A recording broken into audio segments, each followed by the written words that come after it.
പ്രായം വെറും 8 വയസ്സ്. പക്ഷെ ഈ കുഞ്ഞിക്കാൽ പതിഞ്ഞത് ഒരു സാധാരണ മലമുകളിലല്ല. വടക്കേ ആഫ്രിക്കയുടെ ഏറ്റവും ഉയരമുള്ള കൊടുമുടിയിലാണ്. തൃശൂർ സ്വദേശിയായ 2ാം ക്ലാസ്സുകാരി ഇയ കൃഷ്ണ സമുദ്രനിരപ്പിൽ നിന്ന് 4167 മീറ്റർ ഉയരമുള്ള മൊറോക്കോയിലെ മൗണ്ട് ടൂബ്കാൽ കീഴടക്കി ചരിത്രം സൃഷ്ടിച്ചിരിക്കുകയാണ്.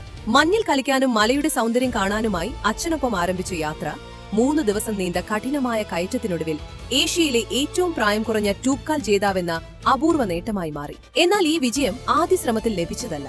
മാർച്ചിൽ നടത്തിയ ആദ്യ യാത്രയിൽ കടുത്ത തണുപ്പ് കാരണം ഇയയ്ക്ക് പാതി വഴിയിൽ നിന്ന് മടങ്ങേണ്ടി വന്നു. പക്ഷെ അവൾ തോൽവി സമ്മതിച്ചില്ല. ഭയം അവളെ തടഞ്ഞില്ല. പരാജയം അവളുടെ സ്വപ്നത്തെ അവസാനിപ്പിച്ചില്ല. വീണ്ടും പരിശീലിച്ചു, വീണ്ടും മല കയറി.